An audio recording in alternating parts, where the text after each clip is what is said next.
A mid-season ranked reset starting next week. Solo queue tips and strategist tips against divers are among the few most upvoted Reddit posts of the week on the /r/marvelrivals subreddit. My name is KarQ and let's begin. Okay, from the most recent dev talk, this is truly devastating news. This has like 14,000 upvotes where I last checked. Mid-season 1 for Marvel Rivals begins on Friday, February 21st. I'm recording this video on Tuesday, February 11th right now, and they announced that with the new season, players will drop 4 divisions. So if you climb your way to like Diamond 1, you're going to be reset back to Platinum 2. If you're Gold 2, you're going to be sent back to Silver 1. 4 divisions back for this update where they release the Human Torch and the Thing. Obviously, there's a lot of chatter here. 14,000 upvotes. A lot of people are not happy. This is devastating news. Angry Raccoon 44 says, I can promise you, nobody wants to have their rank reset halfway through the season. People have jobs. I don't have the time to re-rank up every few weeks. Out of everything great about this game, this will make me and my friends stop playing. They can make every character flawless and everything can be OP in just the right ways, but I won't play because ranked is pointless. The only other game I know of that does this mid-season rank reset is Apex, and the first season of the half reset is the first season I didn't play. A 6 division drop at the start of the season is more than enough, and I've been playing almost every night since the start of season 1, and I just recently got back to my old rank. It took me this long to, I guess, get here now, and I can promise you I will not do it every 4 weeks. So yeah, if you add it up, 6 division drop at the beginning plus 4 in the mid-season, like let's say you take a 2-month break since the end of December. If you have not played the game since basically then up until now, and you want to take a look and start playing again after the Thing and Human Torch come out because that's what you're looking forward to, it's gonna suck to be collectively down 10 ranks to where you previously were. Now I'm privileged because I'm a streamer and content creator for, you know, Overwatch or Marvel Rivals, so I can grind, and I understand why businesses like NetEase and Overwatch and all these games do resets, because they have all these analytics and stats where like the retention is higher because resetting makes people play their game more. But it comes at the cost and the expense of upsetting a large proportion of their player base, including this user, including, you know, average casual people who just play the game to have fun. That's you guys. Like 10 ranks collectively, 6 at the beginning, 4 at the midseason. You grinded so hard to hit GM3, and when you start playing again next week and you haven't played in a month and a half, you are going to be what? Platinum? No, even worse. 3 divisions, 6, 9. You're going to be silver. Am I doing the math right? You're going to be back in silver. That is absolute insanity, and I don't think this is good. I do think they said right here, we will tune this as necessary, and I think everybody needs to voice their opinion that this reset is a little too much. I am okay with the 6 rank drop at the beginning of the season because it's going to be a 3-month season, but 10 or like 6 at the beginning, 4 halfway, a little too much. Let's see what the top comment here says. Ain't no way. Don't send me back, please. I just got the GM 30 minutes ago. Half a season, bro. I barely had time to play. And Platinum, you're going to send me back again. End of season drop is fine. I agree. But half a season drop and reset. Why? Oh, this is also a good point I want to bring up. This will lead to more good players in lower ranks. For example, if I happen to take a vacation for 2-3 weeks, the goalposts and the way the rank system moves very quickly. And a lot of people complain about the rank system, saying like, why do I have like just steamrolled games and then games where it looks like my team does not belong at this rank? If somebody is reset 10 divisions, let's say you're a GM3 player and you haven't played, you're going to be in silver what? Silver 3, Silver 2 at the beginning of next season, you start playing again, you may play against other silver players because I don't think this game has a hidden MMR system. So the players in silver are going to be like, that you play with are going to be like, wow, we're stomping the enemy team. This game is so easy. And then the enemy team is going to be like, why are we getting stomped? It's because you are a GM3 player playing in silver because of the harsh resets and the frequency of the resets. And it's a little insane and can add to the frustration that players play when games are so one-sided because people aren't calibrated correctly when there's too aggressive of a reset all the damn time. Engagement-based matchmaking is another can of worms, but the point of this one stands. When you're constantly, you know, moved down because of all these resets, the matchmaking is going to be very, very, very wonky. The second thread we have to go through here is I've solo queued to Grandmaster in both Season 0 and Season 1. These are the biggest things that helped me. All right, let's see what this guy's been cooking. For reference, in Season 0, I had a 57% win rate that got to Grandmaster in 149 games. In Season 1, I have a 68% win rate, got to Grandmaster in 63 games. This is being a Thor one trick and basically only switched when absolutely necessary. Let's see how much I agree with, disagree with, and see what I can add to this. Number 1, toxic attitude / chat has the biggest overlap with losing. If the round starts and teammates are arguing over picks or trying to ban people from using Widow or Spider-Man or flaming someone for picking Squirrel Girl, those matches are almost always L's. I've had moments where adding a little positivity to the chat has gotten people to apologize and turn a game around, but just know if you're toxic in game or chat, you're not going to climb. Yeah, a lot of people like mentally boom themselves and put themselves in a negative headspace when they see a hero and they kind of lose in the hero select screen because they don't feel like they want to give it their all, and they're already like playing with a losing mindset. Oh my god, the insta-lock Spider-Man, he's about to go 5 and 13. Like, you can say that in your head, but like saying like that's your inside voice. Saying it to your team is just gonna kill the team morale, and you're just gonna like get tilted very easily, and playing tilted is an easy recipe for faster L's. So it's true. I just let people play what they want to play, and I just play my hero, and if they ask me to switch because they really don't want to work, I'll be like, well, sometimes I'll be like, I don't think that's the reason, but like, you know, if you want me to switch and you think that'll help us win, I can go for it, even if I don't agree. That's only if I like slightly don't agree and I'm like, maybe we can switch things up, because we're already on the back foot and we're already losing. Switching, at least to me, never looks like it can hurt because I'm a pretty flexible player. Next, you're on that rank on your main and not all characters. I've seen this too many times where someone will lock in Groot and then the Iron Man will request that they switch to Hulk. The problem is, while they were a Grandmaster Groot, they might be a Silver Hulk. Okay, that's kind of drastic. Now they're playing 80% worse to help the Iron Man play 20% better. This applies to asking like Squirrel Girls, Widows, and Jeffs to switch characters. I'll always jump into the chat and just say play your main when those who ask come in, because forcing someone to play a better character they don't use doesn't work in this game. It doesn't work in Overwatch as well. Pre-roll queue, it's almost always better to let someone just like play their hero. One tricks are gonna one trick, and if you somehow convince the one trick to play something else, they are probably not as skilled on it. Usually on the same role, there's not as big of a jump. Like a Grandmaster Groot, there's no way you're a Silver Hulk. Obviously this is a pretty like big stretch of an example, but I am a firm believer that there is a different skill rating for each hero and for each different role. Like in Overwatch, you know, I'm a Grandmaster support, but I'm definitely not a Grandmaster damage or DPS player in that game. And the fact that this is an open queue means like people have to flex, and inevitably will have like an average rating based on like a bunch of heroes they play. And you know, that's kind of how old Overwatch was, and I still mostly main support, but I had to like sometimes flex to Zarya or Orisa in like 2018 or 2017 back in the day. And when I looked at the win rates back then, my win rate on tank wasn't very good, but sometimes I have to hopefully flex and have like a 30% worse for hopefully my other teammate to be a little bit better. And that's an assessment you need to make game by game. I usually will also default to what this person's advice is and just let people play their mains and what they feel they're best at, because that gives you a better chance to win. There's more things to worry about than your team up synergy. It's much better to play your best here, because there's a lot of stuff you can capitalize in the game, like Marvel Rivals. You can capitalize on enemy positional mistakes, bad cooldown rotations, which are independent of having just a nice little team up with Iron Man. You know what I mean? The team makeup does matter, and you should speak up sometimes. As a Thorn main, I know solo tanking is incredibly difficult on certain maps and based on team comps, but rather than be toxic, I'll say something like, hey, Thor solo tanking is tough here, but I'll try. If anyone can switch, and if it doesn't work, that'd be great. 80% of the time, someone will switch. This is just a nice way to put it. You're a Thor main, and you know solo Thor is bad. Maybe you get an off tank to help you do your thing. If not, then like the onus is on you if no one else is willing to play Vanguard, because like nobody does, and that's their mains. If you're able to flex off, it's probably better for your team. You could try it out to see if it works, but like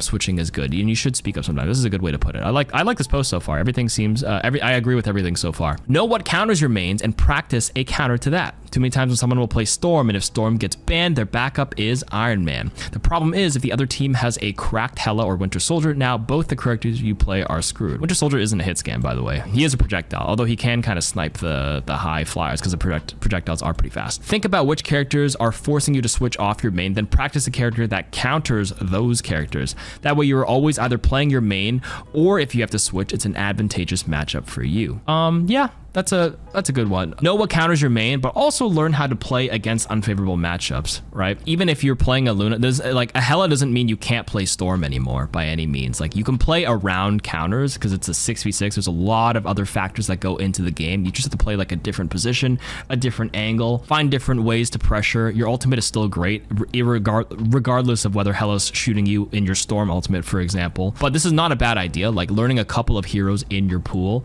to kind of offset that is not Not bad advice. The scoreboard tells you nothing because value is what wins fights. Well, I wouldn't say nothing. This is a bit of an absolute or an extreme, but let's see what they're saying. Every fight in this game is just an exchange of value. I agree. And a team that better manages theirs will win the fight and eventually the game. If we kill both your healers and you kill both our DPS, we have won the value exchange and the fight. If I pop my 4 ult and force their Luna and Mantis to accidentally ult at the same time, I've won the value exchange and will either win this fight or the next team fight. In every engagement, you should think, what is the most valuable thing I can do based on my character's role? I like this. This is a better statement. I would probably do this instead of this thing. As Thor, my win percentage has been relatively high because every fight I focus on diving healers and forcing them to use resources. That's good. Ooh, loser's Q is real, I think. My rule is I never play after 3 straight losses. My playtime has days where I'll go 1-4 and get off, but the next day I'll go 12-1.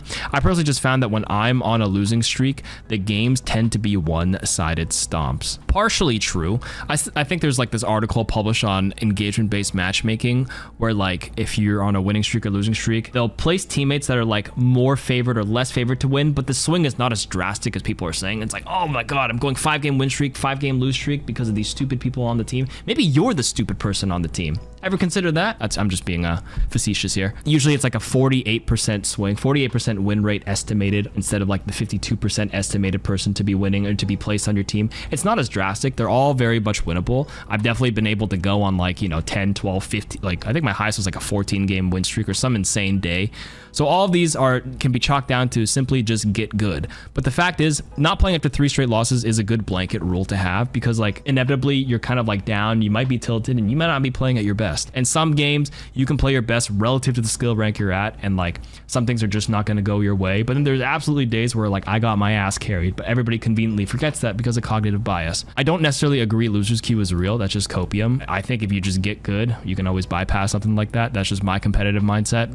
Do this to not get tilted, take a, breath of fresh air, drink some water, sleep on it. You might play better the next day. Okay, in Diamond and up, pay attention to hero bans. If the other team bans Namor, you can almost bet that they have a Spider-Man or a Magic. If the other team bans Punisher, you can bet they maybe have an Iron Man or a Storm. Also, pay attention to banners on the load screen. If someone has a banner from a $20 skin pack, chances are that is their main. Target ban those banners. Truly, if you want to min-max your win rate, you could do this. If you know someone's literally only good at one hero and you kind of notice it, or maybe you recognize the name because you play against the same people all the time. Like against streamers, some streamers are very known for their one hero and they get target banned all the time.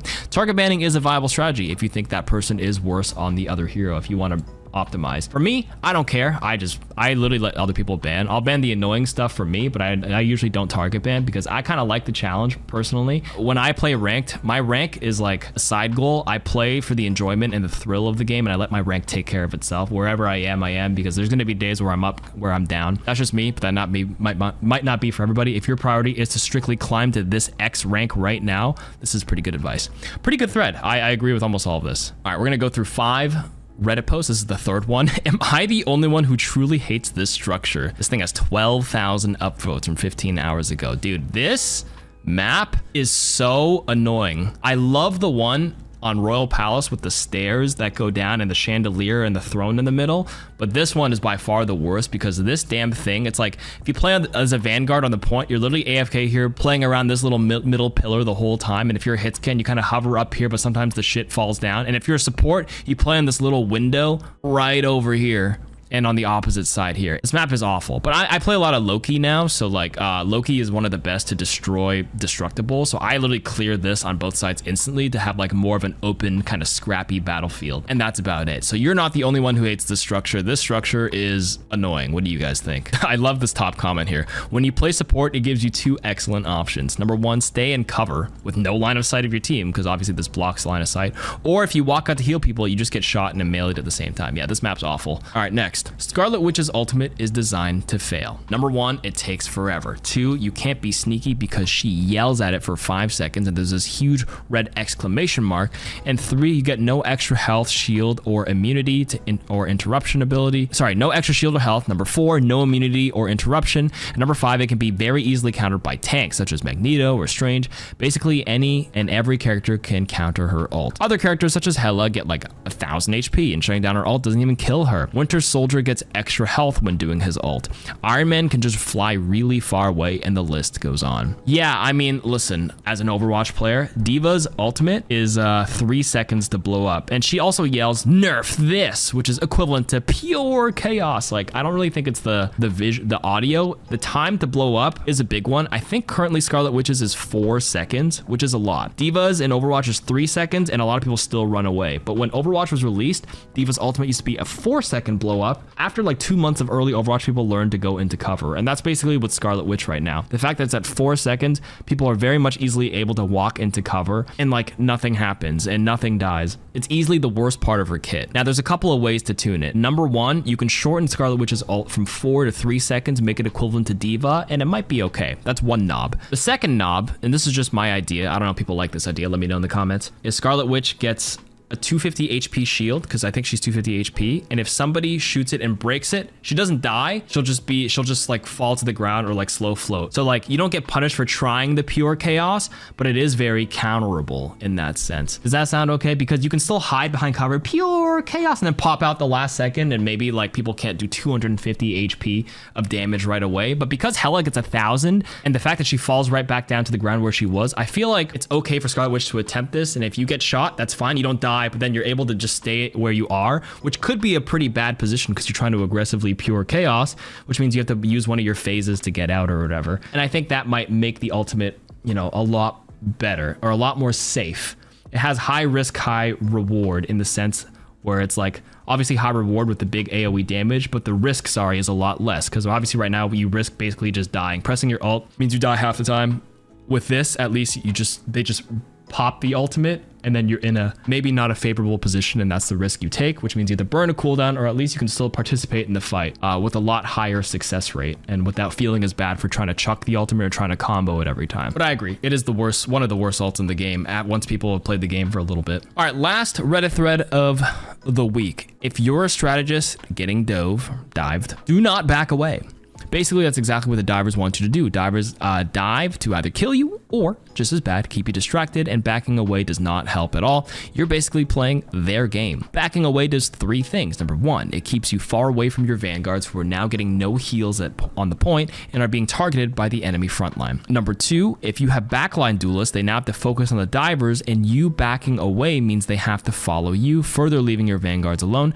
Number 3, it isolates you and makes you an easier target. What you should be doing is bringing the divers closer to the action where your vanguards and duelists can see them better and therefore protect you better. That way, vanguards can shield you and duelists can attack the divers without sacrificing their position and losing point. Will it put you at more risk against the enemy frontline? Yes, it definitely will, but in exchange, it will make you a much tougher target in general because you're now part of the frontline chaos. When the divers are gone, you can move away from the frontline. When they come back, get closer to the frontline, rinse and repeat. If you do this, you will die far less times to those pesky Black Panthers, Magic, Spider-Mans, Venoms, Hulks, and Psylocks. If you can fight back without sacrificing position, do it. Freeze them or sleep them, go ham so they run away, and don't forget to ping. First of all, the ping system sucks ass in this game. That's all I'm gonna say. But honestly, this advice as a blanket statement is like correct in most cases, but not every case. And that's the thing with a lot of like game guides and game advice is people always say like absolutes, nothing, never, always, do not, or do this every time. I don't like that because there's so much nuance and moving variables. There actually are cases where you as a strategist should not fold and you can actually fight back the single flanker. If it's multiple people, then yes, your best chance of staying alive is to be closer to somebody who can peel for you. An exception of this backing away is with maybe, for example, I'll give you an example, triple support. You 3 can collectively move as a unit backing away if it makes sense and you peel for each other. Then backing away works, right? So it doesn't mean do not back away. In this context, it could be okay that you guys back away because the other supports can peel for you. But like most of this advice is generally correct. Clumping closer to your team gives you a better chance of living. The biggest thing is like putting yourself in the shoes of a Psylocke or a Black Panther or a Spider-Man. And you know that when you're swinging around and you don't see any isolated targets, because most people can't duel these duelists one-on-one. And the higher ranks, a lot of the supports can duel you pretty well and they're pretty good at doing it. So it matters less there. But for your average player, getting isolated is a bad time. And this advice is generally pretty good to group up. The risk versus reward. If you can't fight the diver very well on your own, the risk of dying to the front line goes up, but the risk of dying to the flanker goes down significantly, and you have to weigh that decision. This is pretty good advice for, let's say, like Cloak and Dagger, for example, because Cloak and Dagger gets a lot of splash healing every time the primary fire of dagger hits an enemy or a teammate. So if you're clumping with someone, and even if you can't heal yourself, you have no dagger storm or the bubble, you can just heal. You get close to a teammate and you heal them, and it keeps bouncing and splashing to self heal yourself, which is a big way to keep yourself alive. But in any case, decent blanket statement. Like 80% of the time, please have some nuance and read the game situation, but this is not bad advice in general. Let me know if you guys enjoy rounding up maybe like 3 to 5. I used to do 10 Reddit threads weekly on Overwatch because of the Overwatch University subreddit, but I think for Marvel Rivals, like picking up some of the news and some of the discussion pieces in a moderate amount, like 5 threads seems to be a pretty good happy medium, so this doesn't get very long, and this will be a regular thing. Thanks for listening. Let me know what you liked, disliked, add to the discussion. See you guys next week. Peace.